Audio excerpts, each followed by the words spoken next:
Hola a todos, yo soy André. Una vez más estamos aquí en La Guitarra Ideal y hoy tenemos un invitado muy conocido acá en la provincia de Imbabura. Él es Diego Durán. Bienvenido, Diego. André, buenos días, muchísimas gracias por la invitación. Y vamos hoy a tratar un asunto súper chévere, súper interesante para todos los guitarristas, que son los pedales y específicamente el orden de los pedales. Así es, bueno, para contarte hoy te traje un poquito de todo. No es que siempre uso toda esta cantidad de pedales, pero básicamente para de una forma ilustrativa explicar cuál es mi forma de ubicar los pedales. Tengo un pedal de whammy, tenemos un wah, tenemos pedales de overdrive, distorsión, modulación y al final obviamente los espaciales, así que si gustas procedemos. Chévere, sí, vamos a ver cuál es el primero. Lo que siempre trato de explicar es que la cadena del sonido empieza desde la guitarra. A veces he tenido confusiones con algunos estudiantes que piensan que el sonido empieza desde el amplificador. Parece un poco obvio, pero en realidad me ha pasado. Entonces hay que especificar que obviamente el audio sale desde la guitarra. A partir de que sale de la guitarra, lo primero que hago yo es poner un afinador. Yo uso un Polytune Mini. Para mí en realidad es el pedal más importante porque puedes tener el mejor audio del mundo, pero si tu guitarra está desafinada, entonces no sirve. Te sirve. Lo siguiente que yo utilizo es un overdrive. En este caso yo uso un Vive Preamp, pero en realidad cualquier Tube Screamer, va a cumplir la misma función. Y el siguiente que ubico es un pedal de distorsión. ¿Por qué lo ubico de esta forma? En todos los textos que he investigado, videos, la ganancia tiene que ir de menor a mayor. Ya. ¿Qué pasa si ubicas primero la distorsión y después el overdrive? No se rompe nada, el pedal sigue funcionando todo bien, pero en realidad es como que el overdrive detiene la ganancia del pedal anterior, o sea, del pedal de distorsión. Yo lo que hago es, por ejemplo, usar el overdrive de alguna forma también como un booster. Entonces, digamos que estoy tocando una canción, estoy en la parte del riff y llega el solo. Yo entiendo que para la parte del solo tengo que reemplazar la voz del cantante. Significa que tengo que compensar con volumen. Lo que hago es ponerle un overdrive para que de esa forma suba el volumen, pero también suba la ganancia. Y como el overdrive, la función básica que tiene también es potenciar bastante los medios, entonces me cumple perfectamente esa función. Recapitulando, sería afinador, overdrive, distorsión. Después de la distorsión, lo que yo suelo hacer es pasar a los pedales de modulación. Yo uso primero un chorus para después pasar a un pedal de trémolo. Y al final ubico los pedales espaciales con efecto espacial, que son el delay y la reverb. Cabe recalcar que es un orden sugerido, que sabemos que funciona, pero en esto en realidad no hay reglas, o sea, cada cual puede experimentar a su gusto, cambiar los pedales, pero básicamente entendiendo cómo funciona, o sea, qué es lo que estamos haciendo. Porque incluso, digamos, la gente que no tiene pedales análogos puede seguir la misma cadena en sus pedaleras digitales. ¿Puedes contarnos un poquito de esta guitarra antes de continuar? Con todo gusto. Es una Gibson Les Paul estándar. La tengo desde hace unos 5 o 6 años más o menos. Actualmente es mi guitarra favorita por el tono que tiene. Como yo no tengo el don de ser cantante, entonces le entiendo como que la guitarra es mi voz. También entendiendo el tipo de música que yo hago, no solos virtuosos, pero más bien solos melódicos, entonces entiendo que la Les Paul es la que va mejor para mi estilo. Obviamente también, insisto, es muy subjetivo, es la que me gusta a mí. Tampoco significa que no me gusten las otras marcas y los otros modelos. ¿Para ti siempre tiene que haber una Les Paul en tu colección de guitarras o puedes variar? Yo he sido bastante afortunado porque he tenido las 3 guitarras que siempre he querido. He tenido una Stratocaster, una Fender Stratocaster, y también actualmente tengo una PRS Custom 24. Cada una tiene sus características propias. Por ejemplo, cuando yo compré mi primera guitarra, lo único que me importaba era el color de la guitarra y el modelo de la guitarra, pero no entendía, digamos, cómo sonaba. Ahora que ya me pongo a tocar y digo, claro, si quiero llegar a los últimos trastes, bueno, en esta parte de acá me estorba. Respecto al peso tampoco tengo tanto problema, o sea, mucha gente dice que son pesadas, pero a mí no me parecen tan pesadas. Me he acostumbrado quizás al peso de la Les Paul. La Stratocaster también es lo mismo, tienes la facilidad de acceder a los trastes de acá, pero también hay un pequeño asunto, digamos, con el sonido de los micrófonos. Por ejemplo, si tengo que tocar algo muy rockero y tengo micrófonos de bobina simple, entonces obviamente me va a generar más ruido. Tengo dos opciones, o me aguanto el ruido o cambio de guitarra. O de última le pongo unos humbuckers, pero en realidad sería como perderle el sentido del Stratocaster. Claro. ¿Cuál dirías tú que son las características que hay que buscar para comprar una guitarra? Primero que nada, definir el tipo de música que vas a hacer. Hay mucha gente que pretende abarcar muchos estilos y ese para mí me parece que es un problema. Pero si ya te sientes cómodo tocando con algunos géneros específicos, y sería como más adecuado que desarrolles eso. A mí me ha pasado, por ejemplo, me dicen, tócate un pasillito, y yo el pasillo le tengo mucho respeto, pero no lo puedo tocar. A veces, dependiendo del medio, te dicen, chuta, si no has sabido. Pero yo siempre hago esta analogía, digo, sería raro preguntarle a B.B. King si puede tocar un solo de heavy metal. Claro. O sea, ¿cuál sería la respuesta? Sin duda hay guitarras que son muy versátiles. En la lista de las más versátiles, sin duda, está la Stratocaster y la Gibson ES-335, que digamos que cubren muchos géneros musicales. Lo aconsejable en ese caso, digamos, la gente que trabaja para algunas bandas que tienen estilos distintos, en ese sentido sí conviene, digamos, tener varias guitarras para cada estilo. Pero pretender que una guitarra cubra todo, y no sé, es un poco ambicioso. Claro, sí, porque creo que hay dos tipos de guitarristas, como los que tienen su banda, su género y están especializados, y los otros que tocan para artistas por contrato y ellos tienen que tener varias guitarras, incluso pedales digitales. Les serviría más tal vez una Helix que tener los pedales análogos. Tal cual tú dices, o sea, es la necesidad la que te va generando el ir a buscar una guitarra. Pero si en realidad si estás tocando en una sola banda, ¿para qué quieres 3 guitarras? Ahora, si como tú dices, tienes contratos y que lo que te están pagando te permite ir a comprar. Eso también. Claro, porque a veces haces la cuenta, dices, invierto tanto en una guitarra, tanto en una Helix, tanto en un amplificador, y me van a pagar, no sé, una X cantidad, y haces los números y no rinde. Claro, no. De alguna forma también me parece interesante mandar el mensaje de que el guitarrista, además de preocuparse del tono, tendría que preocuparse, digamos, cómo hacerlo sustentable. Sí. Digamos, su actividad como músico. Cuando decides dedicar tu vida a la guitarra y notas que no es suficiente lo que te está dando, ¿qué opciones tendrías tú para poder ganar más dinero como músico mismo? No siempre se trata de tocar en vivo. Por ejemplo, actualmente me dedico a la enseñanza. Me di cuenta que disfruto más enseñar a gente que está recién empezando con el instrumento, y es una muy buena forma de ganar dinero. También tienes la parte, digamos, de ser sesionista para gente que te pide grabaciones, y no necesariamente tiene que ser de tu localidad, porque puedes ofrecer, digamos, me parece tú tienes una cuenta en Patreon, sí, que puedes ofrecer tus servicios y la gente que le interese te puede contactar. Hay una página que se llama Fiverr, donde tú pides lo que quieras. Quieres que te haga un diseñador una portada de un disco y te hace. Quieres que te graben una guitarra, quieres que te den mezclando algo, y todo es por internet. Entonces, correcto, como que ya no hay esa limitación del lugar. Sigamos con los pedales. Quisiera escuchar cada uno. Una ventaja que me gusta de poner el afinador al principio de la cadena es que también cuando no estoy tocando no tengo ruido. Entonces desactivo el afinador y obviamente sale el tono.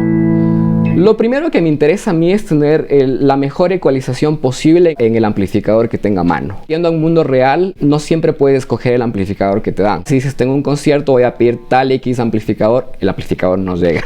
Llega el que tienen, pero no el que quieres. No te puedes poner en un punto caprichoso de decir, si no me dan el amplificador que quiero, no toco. Entonces tienes que aprender a resolver la situación. Lo primero que me preocupo es que mi señal limpia sea lo más acorde, digamos, a mi gusto.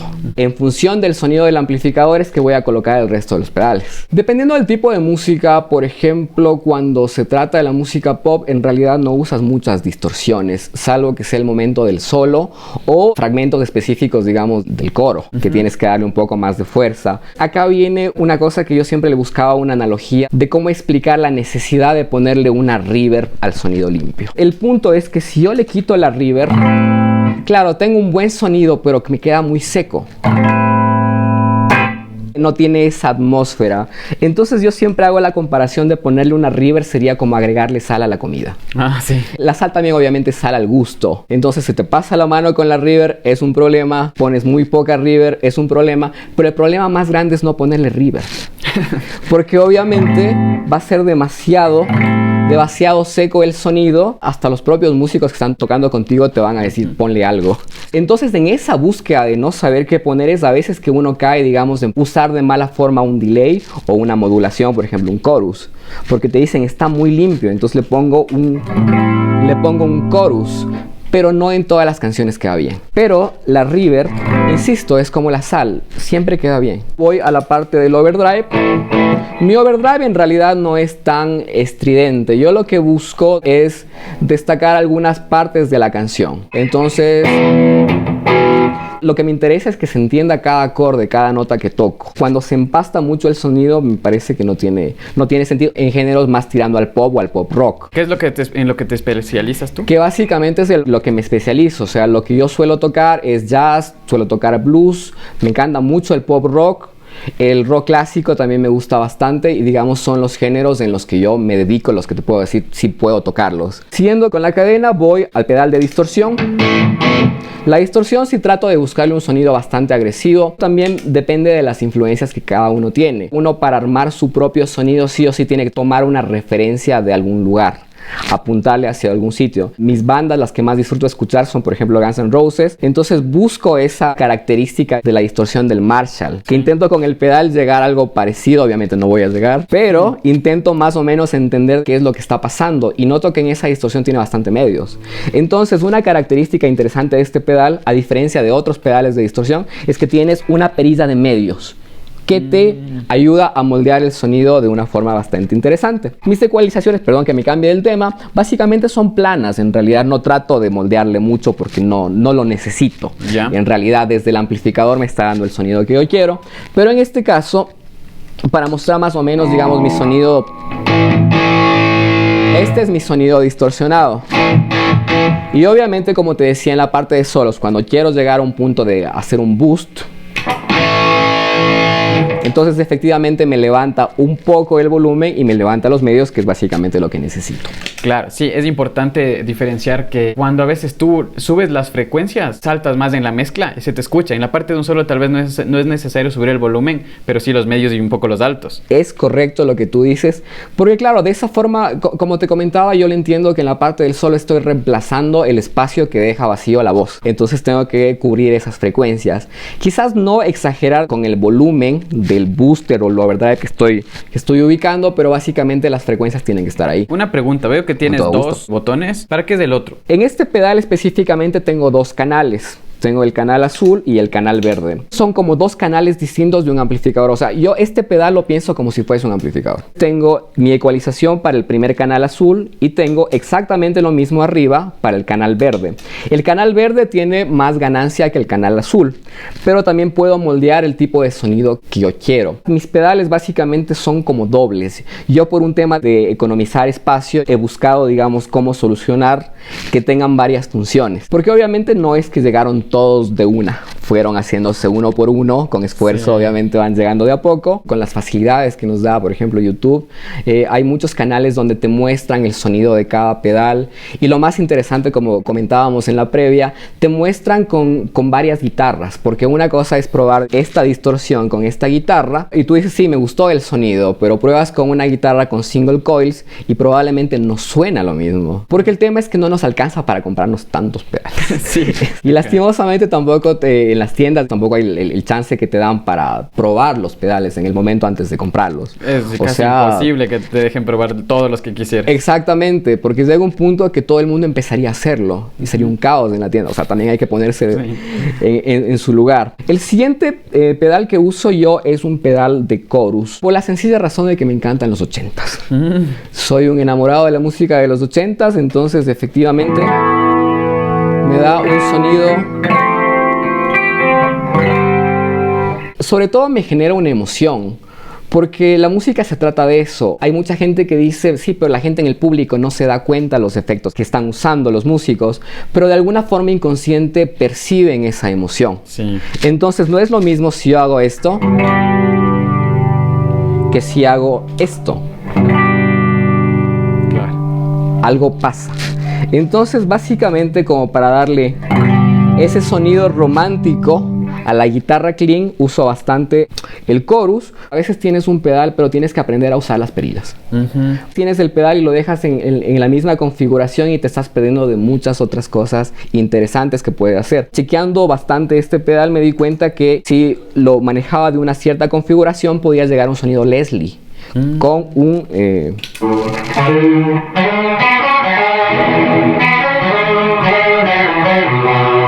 Y en realidad, como notas, es un chorus. Los Leslie son los que giran. Exactamente. Es un sonido bastante característico, pero insisto, como no hay el dinero para comprar un pedal de Leslie, bueno, buscamos la forma de aprovecharlo. De ahí el siguiente pedal que uso es un trémolo. Adoro el sonido del trémolo. Sobre todo me gusta este pedal que tiene una mezcla que viene el trémolo y la reverb. Eso está buenazo. Que es un sonido muy sesentero.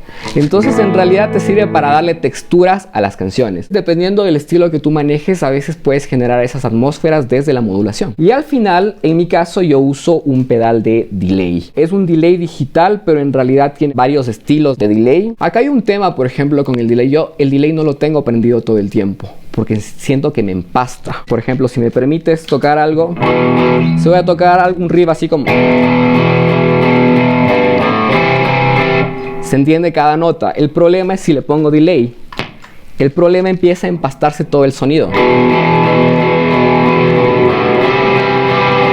Entonces, efectivamente te genera una atmósfera. Tienes que saber cuándo usarlo y en qué tipo de música usarlo. Ajá. Si te gusta, digamos, crear esas atmósferas, el delay es perfecto para la misión.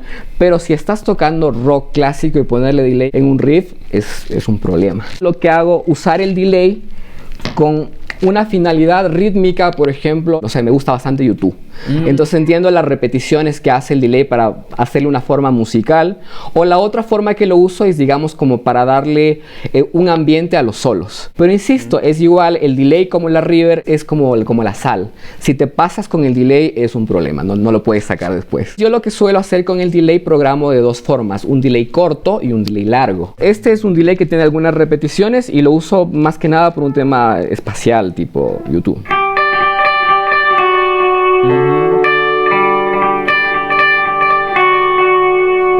Entonces es mi delay corto. Y si por ejemplo estuviese haciendo un solo,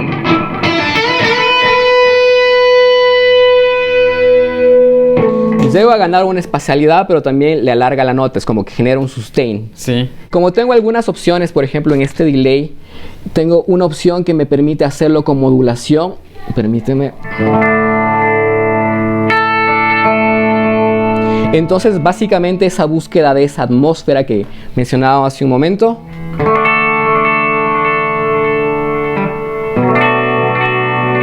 para que te dé un sonido dulce. Esto me pasaba cuando yo no tenía mi pedal de chorus. Buscaba desde el delay la forma de compensar cómo le meto un chorus. Entonces dije, bueno, compremos un pedal que tenga modulación. Ah, es bueno, ajá. Este es un delay largo para generar esa atmósfera. Si no uso delay suena totalmente distinto. Se pierde algo. Claro. Entonces es la forma en la que básicamente uso mi delay. Ahora vamos con esos pedales interesantes que están allá. Tienes un wah y tienes un whammy. El whammy lo pongo al principio de la cadena, en el caso de que lo use, ya que no lo uso todo el tiempo, porque lo que hace el whammy es modificar el pitch. Entonces yo entiendo que tiene que leer la señal lo más cristalina posible, por ese motivo va al principio. Al principio también de la distorsión. Si cambiásemos el orden sería un total caos. Es como que el pedal no leería correctamente la información que sale desde la guitarra. Entonces yo lo uso bastante el octavador que tiene en el whammy.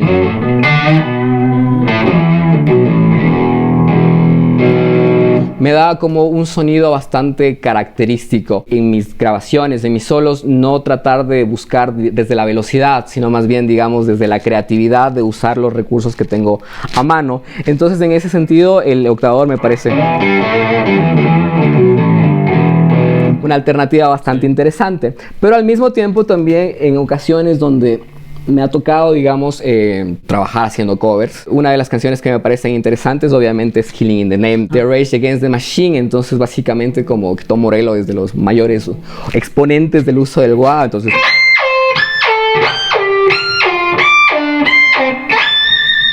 Entonces te da un sonido bastante interesante. En los covers, cuando uno lo está aprendiendo, te genera como una inspiración para tomar esa información y aplicarla en tu propia música. No es que busque únicamente 2 octavas, sino que me llega un pedal y reviso cada una de las opciones y soy como un niño en una juguetería probando cada una de las opciones hasta encontrar algo que me gusta. Sí, y a veces como guitarristas también tenemos el papel de entretener a la gente porque tenemos nuestro solo, nuestro momento. Y es chévere poner cosas raras para que les llame la atención, que puede ser en este caso. Es correcto. Contradictorio a lo que dije de los 80s, que es mi época favorita, creo que llegó una época en la que que se mataba a cada quien por tocar más rápido, más virtuoso, no sé, guitarras de 4 mástiles y cosas por el estilo. Quizás yo crecí en una época más noventera, entonces tengo una mezcla de las dos, de las dos influencias. Entonces me gusta hacer solos de guitarra, pero me gusta que tengan una característica. El siguiente es el wah. En este orden ubico primero el wham y después el wah. El wah llegó a mí porque básicamente quería aprender a tocar algunos solos que me llamaban la atención de chico, como específicamente el solo de Sweet Child O' Mine me volvía loco. Sí. Entonces no entendía cómo era el asunto.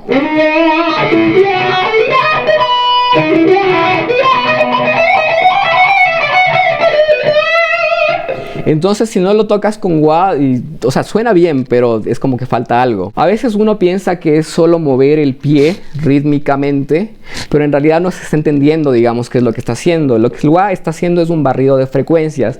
Entonces es como una boca que se abre.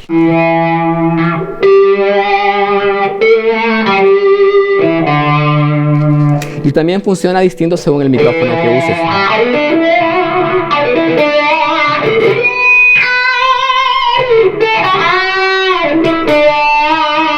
Entonces siempre me gustó del wah, digamos, la característica vocal que tiene. Algo importantísimo de lo que quería hablar contigo es justamente la fuente de poder. Porque tienes un montón de pedales de aquí diferentes, de diferentes necesidades de corriente. ¿Puedes contarnos un poco? Tiene que corresponder a una necesidad real. O sea, no pensar de que mientras más pedales tengo soy más profesional.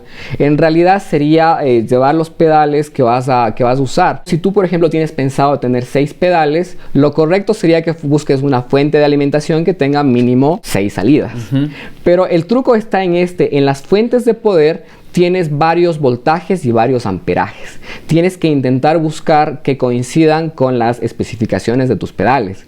Es decir, mi consejo es, además de que te guste el sonido del pedal, entender, digamos, qué amperaje tiene, qué voltaje tiene, para ver si calza con la fuente. Una vez que haces esa planificación es que vas y buscas la fuente y después buscas los pedales. También algo que hay que destacar respecto a las fuentes de poder es que mientras mejores la fuente de poder tienes menos ruido. Hay fuentes de poder más económicas que vienen como unos cablecitos. El asunto es que en realidad te meten ruido.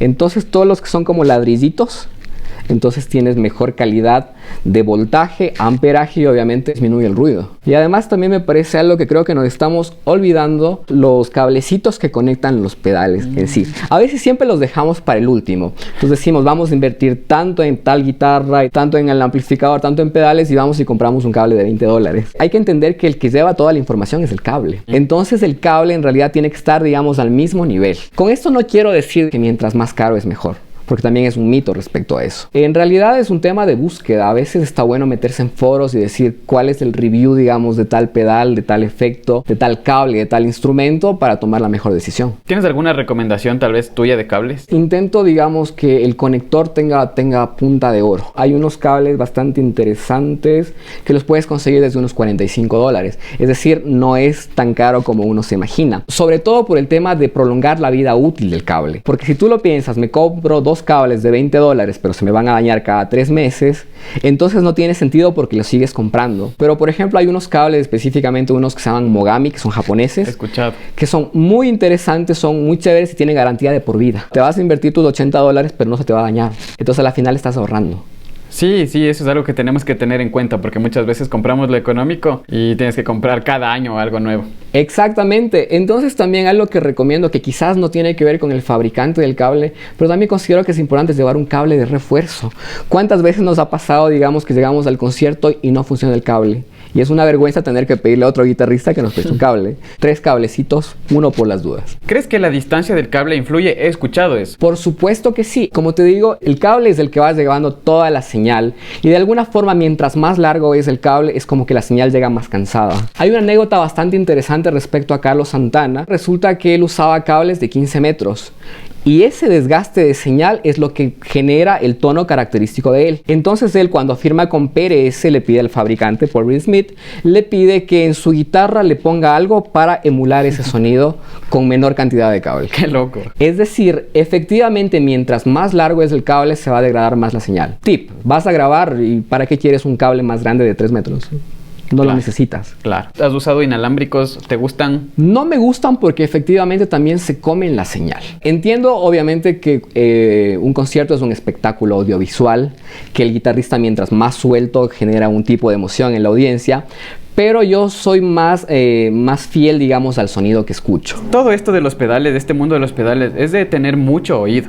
Y cuando estás empezando, tal vez no llegas a reconocer, por ejemplo, un cable diferente de otro, que hace un tipo de delay de otro tipo de delay, porque tienes, no sé, el tape o tienes digitales, análogos. ¿Cómo tú sugieres entrenar el oído para empezar a notar estas diferencias? El mejor tip que te puedo dar es partir del sonido básico de la guitarra, cable y el amplificador. Si te gusta tu ecualización en el amplificador y te gusta el sonido de tu guitarra, ya tienes ganada la mayor parte. Y el asunto es también entender que el hecho de que le pongas más efectos no significa que la señal va a estar mejor. De hecho es al revés. Mientras menos efectos usas, la señal va a estar más nítida. El primer tip para entrenar el oído es empezar de un pedal en un pedal. ¿Sabes que una vez me hicieron una pregunta que si tuviese que quedarme con 2 pedales, cuáles escogería? Porque en realidad esa es la básica. Yo te comento, empecé con 2 pedales. Tenía un overdrive y tenía un delay. No tenía nada más. Entonces yo con eso empecé, digamos, a desarrollar la forma de aprovechar al máximo. Por ejemplo, ponía la ganancia de mi overdrive al máximo y entendía que si bajaba el volumen generaba un overdrive más ligero, y si le ponía el máximo, digamos que llegaba a un nivel de distorsión. Entonces esa es básicamente la forma de entrenar el oído, de menos a más. Te cuento que en este capítulo nos están auspiciando unos chicos de Universo 3D, que son una marca de Quito que hacen algunas cosas, y entre esas hacen unas vitelas súper chéveres, y te quiero regalar una, es justamente del programa. Por favor, muchísimas gracias, realmente qué lindo gesto. La voy a conservar en mi colección de vitelas que siempre desaparecen, así que una más no está de más. Sí, si quieres le usas, si quieres le tienes Por de favor, recuerdo. sí. Sé que sigues también el programa. Sí, efectivamente, como te digo, no sé cuántos capítulos son, pero asumo que me los vi todos. Así que en realidad es un gusto, digamos, compartir contigo y con toda la gente que te sigue, compartir estos tips, que a veces está bueno dejar el egoísmo a un lado y decir, bueno, comparto esto que quizás te puede servir. Sin duda va a haber mucha gente que no está de acuerdo con algunas cosas, no se puede agradar a todo el mundo, pero la idea es esa, o sea, que del otro lado esté alguien con ganas de aprender y diga, sí, me sirvió ese tip. Se trata de encontrar tu propio sonido, pero entendiendo desde el por qué. No es que sea una regla, no es que si cambias el orden va a sonar mal. De alguna forma puedes crear tu propio sonido, pero entendiendo primero la base. Sí, es una muy buena guía lo que nos estás diciendo hoy. Te agradezco un montón. ¿Quieres Por favor, invitar a ti. a las personas a seguirte? Tal vez es que quieren clases o lo que tú quieras decirles. Por supuesto que sí. Les comento que recién entré a la era del TikTok.